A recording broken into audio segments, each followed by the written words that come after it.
ख्वाब उससे कितने साल पहले देखा। आजकल सारे आईटी के ऊपर बात करते हैं, आजकल हम सब आईटी पे ज़ोर देते हैं। चाहे वो मीडिया इंडस्ट्री है तो मीडिया इंडस्ट्री में भी हम यही कहते हैं कि डिजिटल के ऊपर फोकस करो, बिकॉज़ फ्यूचर यही है। अगर पाकिस्तान की बात करें और अगर हम मेन जो मीटिंग्स इस्लामाबाद में हो रही होती हैं उसके ऊपर बात करें तो वहाँ पे भी यही बात हो रही होती है कि फोकस करें आईटी के ऊपर, क्योंकि फ्यूचर यही है। तो वो ख्वाब जो उसने आज से इतने साल पहले देखा था और दुनिया आजकल वो चीज़ें कर रही है, तो वो जीनियस बच्ची थी और उसको पूरा पाकिस्तान याद भी करता है और उसको मिस भी करता है। और हमें उसके मिशन को, हम सब को, जितने हम लोग हैं, हम सब का फ़र्ज़ है कि उसके मिशन को किसी न किसी फॉर्म में हम आगे लेके जाएं। जो जो अपना हिस्सा डाल सकता है उसमें ज़रूर हिस्सा डालें।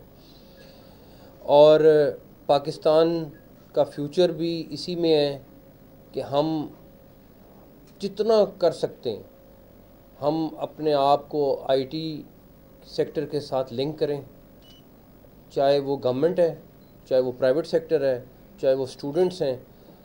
और अगर हम नहीं करेंगे तो मैं आपको सिर्फ एक छोटी सी मिसाल दे देता हूँ, बड़ी आसान सी। पाकिस्तान के बहुत सारे मीडिया ग्रुप्स थे बड़े। मैं मीडिया की मिसाल इसलिए दे रहा हूँ, मेरा अपना ताल्लुक़ मीडिया से, तो मुझे ज़्यादा आसान है आप लोगों को ये मिसाल देना। और 80s और 90s में वो बहुत बड़े ग्रुप होते थे। जब टेलीविज़न का एरा आया तो उनमें से बहुत सारे ग्रुप्स ने टेलीविज़न की तरफ अपने आप को कन्वर्ट कर लिया और कुछ ग्रुप्स वहीं के वहीं रह गए। आज वो इतने बड़े नाम, वो इतना बड़ा ग्रुप, वो मौजूद ही नहीं है। और जिन ग्रुप्स ने अपने आप को, चाहे वो नए थे वो चाहे पुराने थे, जिन्होंने अपने आप को डिजिटल में उस टाइम पे टीवी पे चेंज किया, तो वो आज पाकिस्तान के बड़े तरीन ग्रुप्स में से हैं। अब एक नया एरा आया है, वो डिजिटल मीडिया का, डिजिटल ओवरऑल डिजिटल एरा आया है। जो ग्रुप्स अपने आप को सिर्फ टेलीविज़न में रख रहे हैं और डिजिटल पे नहीं जा रहे, अनफॉर्चुनेटली, कहना अच्छा लगे ना लगे, उनका भी हाल वही है जो उस तरह के ग्रुप्स के साथ हुआ, जो उस टाइम रिजिड रहे कि नहीं हम तो बस इसी में रहेंगे, हमने चेंज नहीं करना अपने आप को। ये दुनिया बहुत फास्ट है, दुनिया बहुत तेज़ी से तरक्की कर रही है। और अगर हमने, पाकिस्तान ने, हमारी प्राइवेट सेक्टर ने, हमारी गवर्नमेंट सेक्टर ने इसको उस स्पीड पे ना पकड़ा जिस स्पीड पे दुनिया चल रही है, तो अल्लाह ना मेरे मुंह में खाक, हम बहुत पीछे रह जाएंगे। हम ऑलरेडी पीछे हैं। हमारी एक्सपोर्ट और हमारे दूसरे मुल्क जिनके साथ हमारा मुकाबला है, उनकी एक्सपोर्ट में ज़मीन आसमान का फ़र्क है। तो हमें सबको, वो जो अरफा करीम ने हमें एक विज़न दिया है, एक उसकी सोच थी जो अब उस टाइम पूरी गवर्नमेंट की, हर एक की सोच है, हमें उसको लेके आगे जाना है।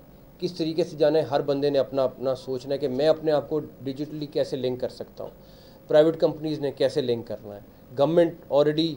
अच्छी बात यह है कि हमारा कैबिनेट का इजलास जो था, तकरीबन एक प्रोविंशियल गवर्नमेंट का कैबिनेट का इजलास 15 से 18 लाख और 20 लाख रुपए का कॉस्ट करता था, क्योंकि उस पर कागज़, हर जो मेंबर आता था उसके लिए तकरीबन साइड पे इतना बड़ा पलंदा फ़ोटोकॉपीज़ का लगा होता था, चाहे वो देखता था या नहीं देखता था। हमने आके टोटली उसको, कैबिनेट इजलास को भी, और हमारी जितनी समरीज़ आती थी उनको डिजिटल कर दिया। अब कोई कागज़ हमारी कैबिनेट मीटिंग में हमारे पास नहीं पड़ा होता। एक टैबलेट छोटी सी पड़ी हुई है, उस पर एजेंडा है और उस पर आपने देखना है, उसी को पढ़ लेना है, आपने उसी से पढ़ के आपने अपना ओपिनियन दे देना है। तो कोशिश की है हमने थोड़ी सी, कहने की बात नहीं है। 15-20 लाख रुपए पर कैबिनेट इजलास, अगर आपके 4 इजलास हैं तो आपका करोड़ रुपया तो सिर्फ कागज़ पे ज़ाया हो जाता था, सिर्फ कागज़ पे ज़ाया हो जाता था। तो ये छोटी छोटी चीज़ें हैं जिससे बहुत फ़र्क पड़ता है, और ये सारा डिजिटली आप चीज़ें करेंगे तो और ज़्यादा सेविंग हो जाएगी। इसी तरह जब समरी मूव होती थी तो पहले एक बंदे के दस्तखत होते थे फिर वो डिस्पैचर होता था, वो मोटरसाइकिल पे लेके दूसरी जगह जाता था, दूसरी से तीसरी, 8-10 लोगों से साइन करा के वो सीएम ऑफिस पहुंचती थी। अब वो डिजिटल है, वो हर एक का अपना अपना पोर्टल है जिस पे वो जाता है, उसके पास आती है, वो वहीं पे उसको ओके करता है और इसी तरह करते कराते वो सीएम तक पहुंच जाती है। तो तमाम लोग जो यहाँ पे हैं और जो अरफा करीम को याद करने के लिए यहाँ पे हैं, उन सब का शुक्रिया।